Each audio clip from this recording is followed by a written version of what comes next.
Hi అండి, అందరికీ నమస్తే. Welcome back to Satvika's veg cooking. ఈరోజు టమాటో మేతి కూర కాంబినేషన్లో కర్రీ చేసి చూపిస్తున్నాను. టమాటో కర్రీ కాకుండా ఈ రెసిపీ ట్రై చేయండి. చాలా హెల్తీ కదా. ఆకుకూరలతో చేసుకుంటే మనము చపాతీకైనా, రోటీకైనా, రైస్లోకైనా దేనికైనా టేస్ట్ చాలా బాగుంటుంది.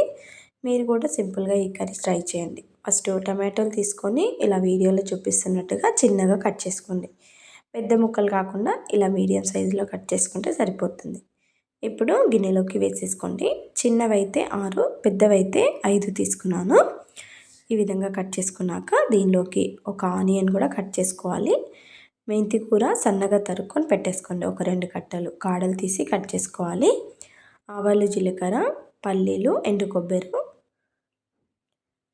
కొత్తిమీర, కరివేపాకు, కొన్ని వెల్లుల్లి రెబ్బలు దంచుకొని పెట్టేసుకోండి. పల్లీలు, ఎండు కొబ్బరి అనేది మిక్సీలో వేసుకొని మిక్సీ పట్టేసుకోండి. కొన్ని వాటర్ వేసి మెత్తగా. సాల్టు, కారము, పసుపు, ధనియాల పొడి మనము టేస్ట్కి తగ్గట్టు తర్వాత చెప్తాను వేసుకునేటప్పుడు. ఇప్పుడు స్టవ్ పైన ఒక కడాయి కానీ గిన్నె కానీ పెట్టేసుకున్నాక 3 టేబుల్ స్పూన్ ఆయిల్ వేసాక ఆవాలు, జీలకర్ర, కొంచెం కరివేపాకు యాడ్ చేసుకోండి. దీనిలోకి వెల్లుల్లి ఉన్నాయి కదా దంచి పెట్టేసుకున్నాయి, అవి కూడా యాడ్ చేసుకున్నాక ఒకసారి స్పూన్తో కలిపేయండి. ఇలా కలిపాక ఒక ఆనియన్ కట్ చేసుకున్నాం కదా అది కూడా యాడ్ చేసుకోండి.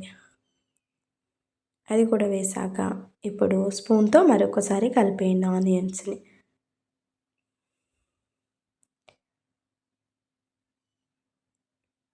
ఇలా కలుపుకున్నాక పైన రిక్కా పెట్టేయండి. కలర్ చేంజ్ అవుతుంది, అలా ఒక 2 సెకండ్స్ అలా వదిలేస్తే ఈ విధంగా అయితే సరిపోతుంది. ఇప్పుడు దీనిలోకి టమాటోలు కూడా యాడ్ చేసుకొని ఒకసారి కలిపేయండి.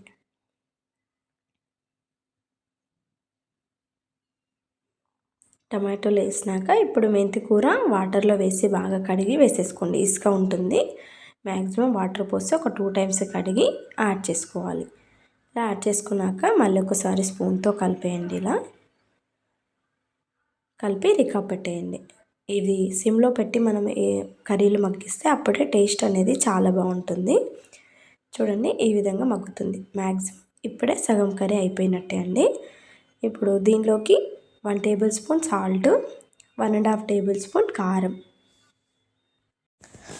1.5 టేబుల్ స్పూన్ కారం యాడ్ చేసుకున్నాక దీనిలోకి కొంచెం garam masala, 1 table spoon garam masala, 1 table spoon ధనియాల పొడి,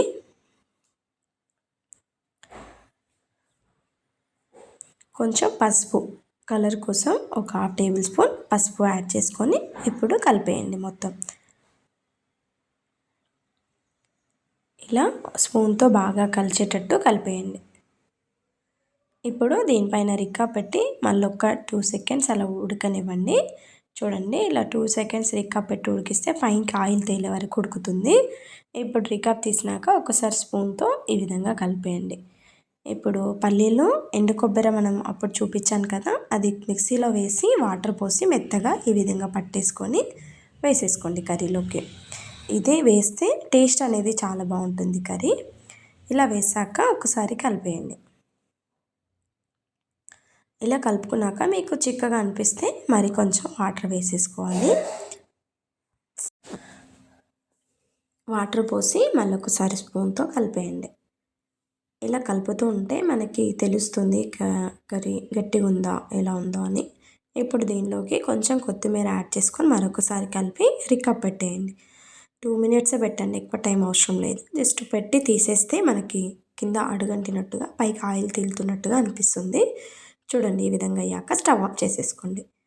ఇప్పుడు స్టవ్ ఆఫ్ చేసినాక మరొకసారి ఇలా కలిపేయండి. చూడండి కర్రీ ఎంత బాగుందో, టేస్ట్ కూడా చాలా బాగుంటుంది. కలర్ఫుల్గా ఉంది కదా కర్రీ కూడా. ఇప్పుడు స్టవ్ ఆఫ్ చేసుకున్నాక ఒక గిన్నెలోకి సర్వ్ చేసేసుకోండి. చపాతీకి కానీ, రోటీకి కానీ, రైస్లో కానీ చాలా బాగుంటుంది టేస్ట్. మీరు కూడా ఈ రెసిపీ ట్రై చేయండి. ఎలా ఉందో కామెంట్ చేయండి. నా వీడియో ఫస్ట్ టైం చూస్తే ప్లీజ్ సబ్స్క్రైబ్.